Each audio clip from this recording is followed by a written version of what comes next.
Tere! Sellest videost leiate info ja juhised, kuidas registreeruda lõpueksamile ning milliseid toiminguid seoses sellega teha tuleb.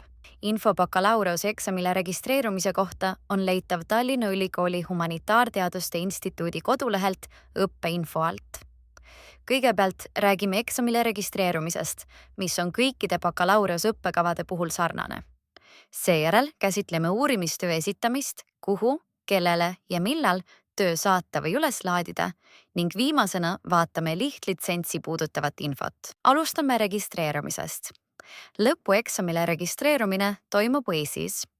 Valige EIS-is SAK, dokumendid, avaldused, muud avaldused ning kirjutage sinna lause. Palun registreerida mind 2026. aasta jaanuaris toimuvale lõpueksamile. Avaldus tuleb esitada hiljemalt 6. jaanuaril kella 3. Kui avaldus on esitatud, siis täpsustage kodulehelt üle, mis ajaks ja kuhu tuleb uurimistöö esitada. Uurimistöö esitamise kuupäev on kõikidel kavadel, välja arvatud kultuuriteadus, nagu eksamilegi registreerumise aeg 6. jaanuar.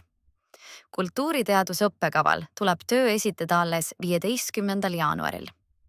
Lisan ka, et see, kuhu uurimistöö esitada või kellele saata, sõltub samuti õppekavast. Nüüd jätkame uurimistööd puudutava infoga.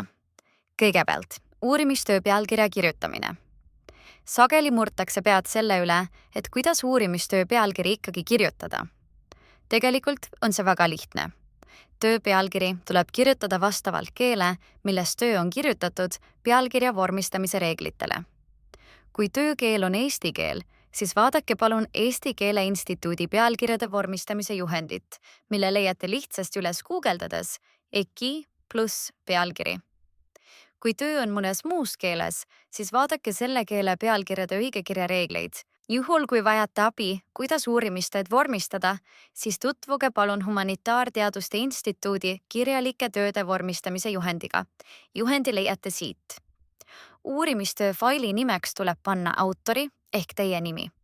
Fail, millel on nii teie kui ka juhendaja või juhendajate digiallkirjad, tuleb esitada PDF-vormingus, kas Moodle'isse või Google Classroomi ja kui palutud, siis ka oma õppenõustajale 6. jaanuariks. Erandiks on siis vaid kultuuriteaduse eriala üliõpilased, kes esitavad töö 15. jaanuariks. Järgmiseks räägime lihtlitsentsist. Samal päeval, kui esitate oma uurimistöö, tuleb teil saata oma õppenõustaja meilile digitaalselt allkirjastatud lihtlitsents, millega annate nõusoleku oma uurimistöö reprodutseerimiseks ja üldsusele kättesaadavaks tegemiseks. Õppenõustaja kontaktid leiate vajadusel TLÜ kodulehelt. Lihtlitsentsi tuleb kirjutada töö pealkiri ja juhendaja, või kui juhendajaid oli mitu, siis ka kaasjuhendaja nimi. Juhul, kui töö on kirjutatud võõrkeeles, siis lisage lihtlitsentsile kindlasti ka eestikeelne pealkiri. Veel kord, lihtlitsentsil peab olema ainult teie allkiri, juhendaja allkirja. Ei ole vaja sellele võtta. Nii, mis saab edasi? Edasi tuleb hakata valmistuma eksamiks ja uurimistöö kaitsmiseks. Tuletame ka meelde, et eksamite ja arvestuste tulemused peavad olema õppekaardil hiljemalt 3 tööpäeva enne esimest eksamiosa. See tähendab, et üliõpilane ei pääse lõpueksamile, kui mõnes aines on tulemus puudu. Seepärast tuleb õppejõududele aegsasti märku anda, et olete lõpetaja ja vajate tulemusi võimalikult kiiresti. Juhul, kui teie õppekava näeb ette uurimistöö retsenseerimist, saadab õppenõustaja retsensiooni hiljemalt 1 päev enne kaitsmist üliõpilase ülikooli meilile. Seega on oluline, et vaataksite oma TLÜ meili regulaarselt. Kaitsmiste ajakava.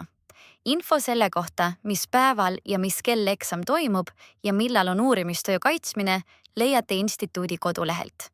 Kui teil on kaitsmise protseduuri kohta täiendavaid küsimusi, siis võtke julgesti ühendust oma õppenõustajaga. Soovime teile ülikooli lõpetamiseks jõudu ja külma närvi.